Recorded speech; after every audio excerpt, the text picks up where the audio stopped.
मजदूरों की आवाज, और जिसमें जुआ एक्ट पहला नंबर है। जुआ जो कि जुआ सट्टा खिलाने वाले आदमी को चंदला भेजा गया है। और ये बता देना चाहता हूँ, ये चंदला वो भूम है कि कभी भी बाहरी आदमी को बाहर आदमी को चुनाव नहीं जिताया है। और यहाँ 3 सांसद तीनों बाहरी हैं और इनके केवल 2 ही दलाल हैं। यहाँ जो भारतीय जनता पार्टी की वी.डी. शर्मा जी की निगाह है केवल यहाँ खनिज पे है।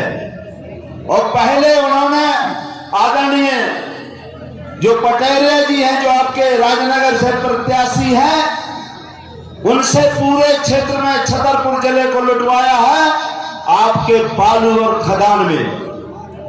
अब यहाँ जुआ सट्टा के लिए दूसरे अपने दलाल को दिल्ली पहलवान को भेजा है। ये नहीं जानते हैं कि अभी टाइगर जिंदा है, अभी जमानत नहीं बचने देंगे।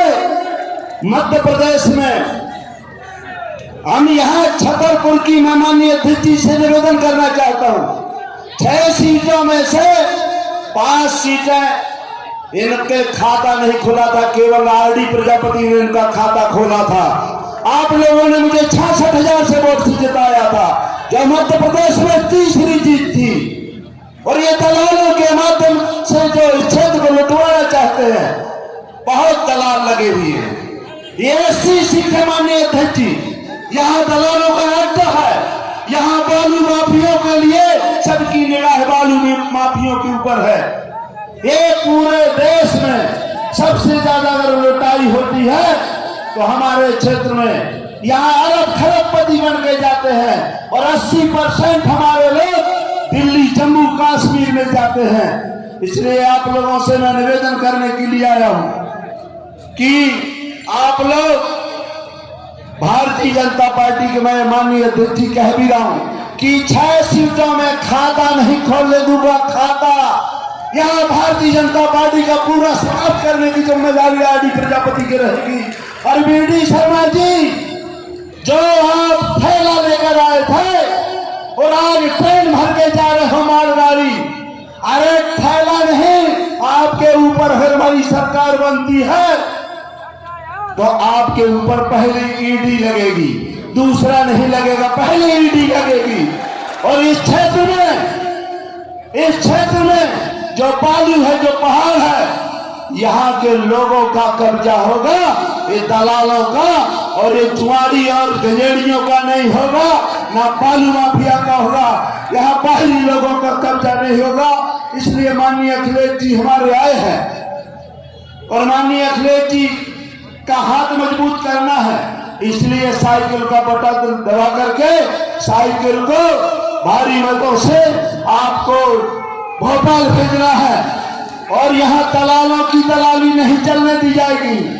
जो दलाल चाहते हैं क्षेत्र को लूटने के लिए, मैं माननीय आपसे निवेदन करना चाहता हूँ, 26 जुलाई 2016 को विधानसभा से इस्तीफा मैंने दे दिया था।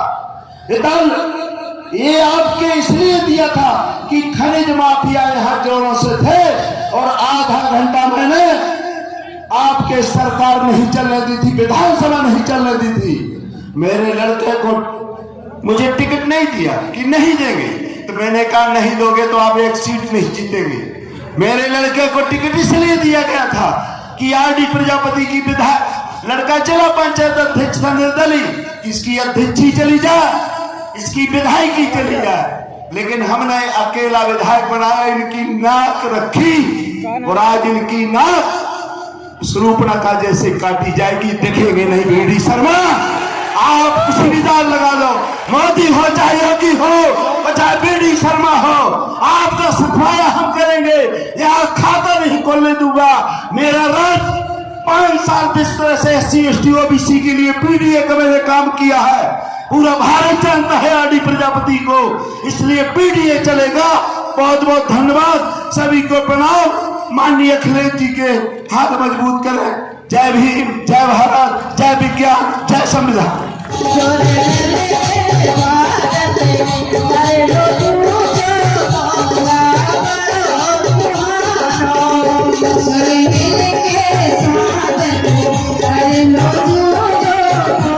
Hare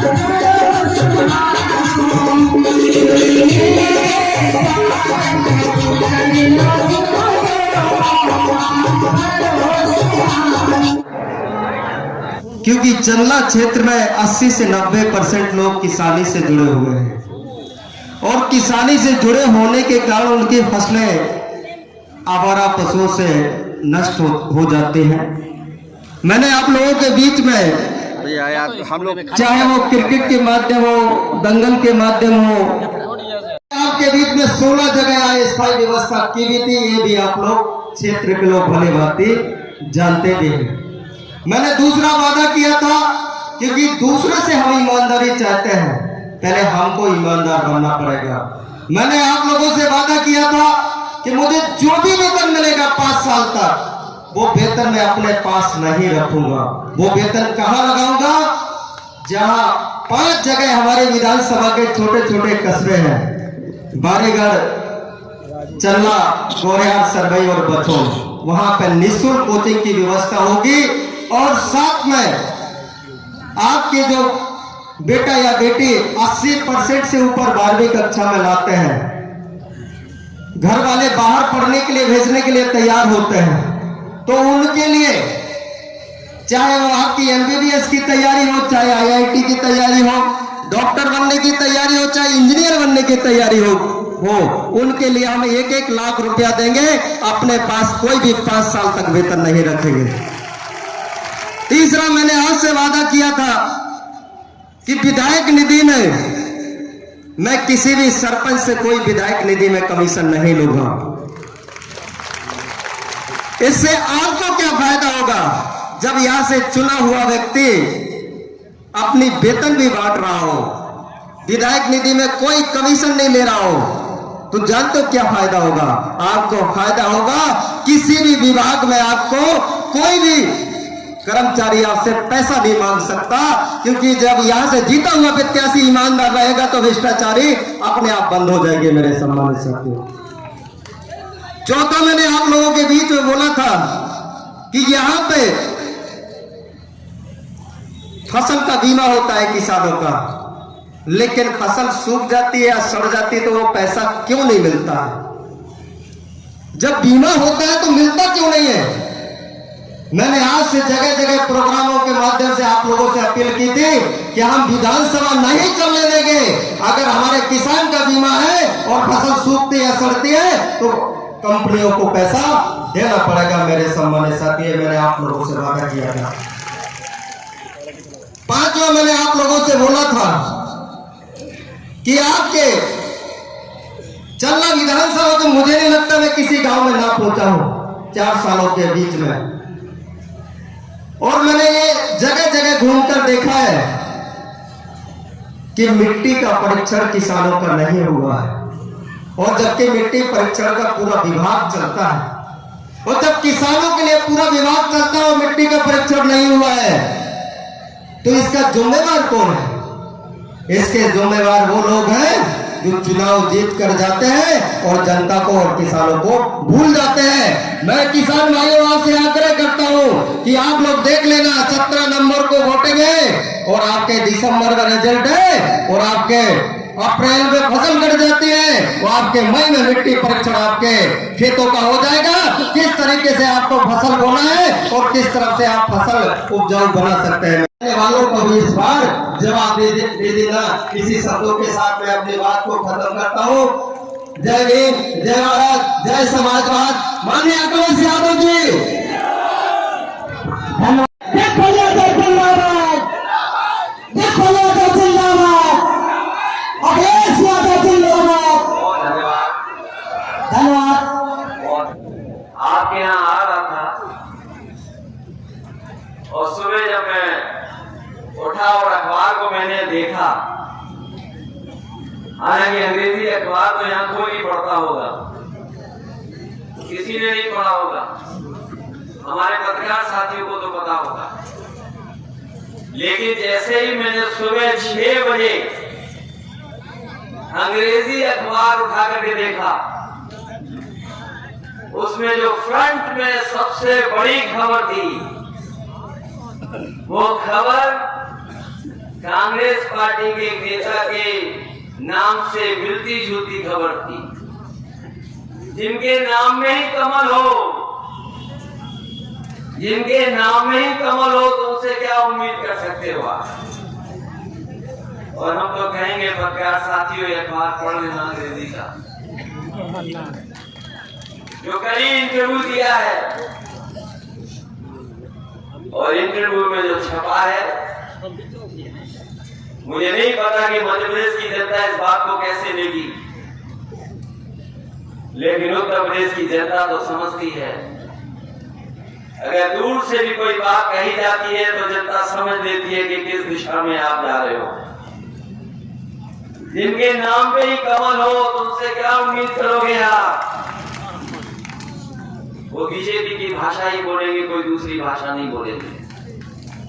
और हमें जो जातिवादी कह रहे हैं, समाजवादी लोग कभी जातिवादी नहीं हो सकते। समाजवादी लोग तो हर वर्ग के लोगों को साथ जोड़ करके साथ चलने का काम करते हैं, वो कभी जातिवादी नहीं है। अगर कोई पलटी मार रहा है अपने सिद्धांतों कार्यक्रमों से, तो वो दूसरे दल हैं।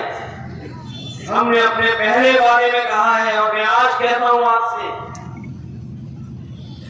जो सभी दल इस पे बोलने लगे हैं, हमारी पार्टी का मानना है कि जब कभी भी हम लोग सरकार में आएंगे या सरकार बनाने में सहयोग करेंगे, सबसे पहले अगर कोई फैसला लिया जाएगा तो फैसला होगा कि हमारी जातियां गिनी जाएं और जातियां गिन करके जिसकी जितनी आबादी उसके साथ उसको हक सम्मान देना चाहिए। ये हमारा पहला वादा है।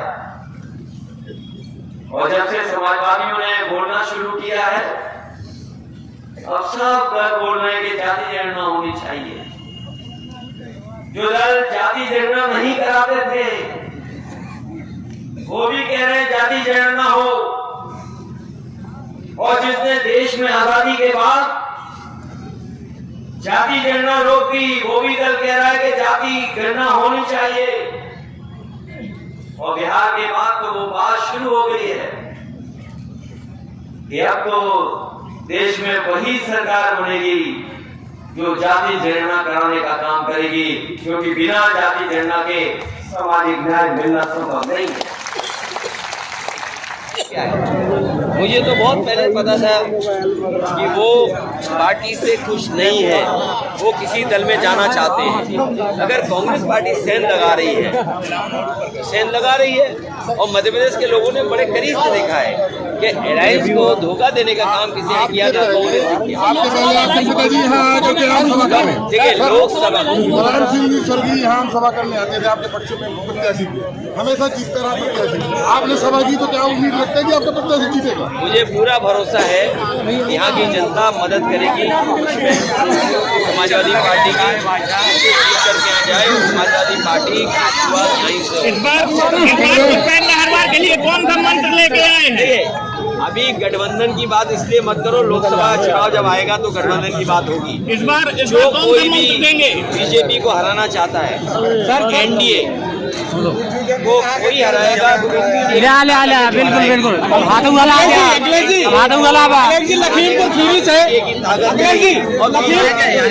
बीजेपी ने तो इतने प्रत्याशी बनाए हैं जितने संभाग नहीं है मध्य प्रदेश में। अखिलेश जी, मुझे तो ये जानकारी मिली है कि मध्य प्रदेश में भारतीय जनता पार्टी इतने प्रत्याशी वृद्धि के लिए घूम रही है जितने की संभाग नहीं है मध्य प्रदेश में। मैंने ये कहा कि ये तो कांग्रेस को जवाब देना पड़ेगा कि अगर अलायंस के लोगों के ही आप लोगों को लोगे तो फिर अलायंस किस बात के लिए?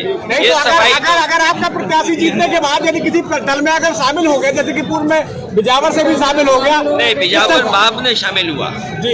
शुरू में कांग्रेस की सरकार बनी, अगर आपको याद हो जी, लेकिन जो सिद्धांत लेके हम लोग चले हैं जी जाति जनगणना, जी जो दल जाति जनगणना कराएगा उसके विचार किया जाएगा। लेकिन नीतीश कुमार का कहना है कि इंडिया गठबंधन में कुछ है नहीं। लेकिन मैं ये बात सर बजावर में आपके प्रत्याशी हैं, अपना फॉर्म वापस ले लिया, क्या कहना चाहेंगे? पीडीए ही मदद करेगा, चाहे वो इंडिया हो चाहे कोई गठबंधन नया बने। नहीं अखिलेश जी, आपने अभी एक शब्द कहा था कि आरडी प्रजापति जी के सहयोग से ही ये फैसला देखा जाएगा, तो मौका तो मिलेगा, क्योंकि अभी भारतीय जनता पार्टी दिल्ली में तय कर रही है पिछड़ों को ज्यादा तो सोचिए कितना बड़ा बदलाव आया है। कांग्रेस पार्टी में बदलाव आया, जिन्होंने जाति गणना आजादी के बाद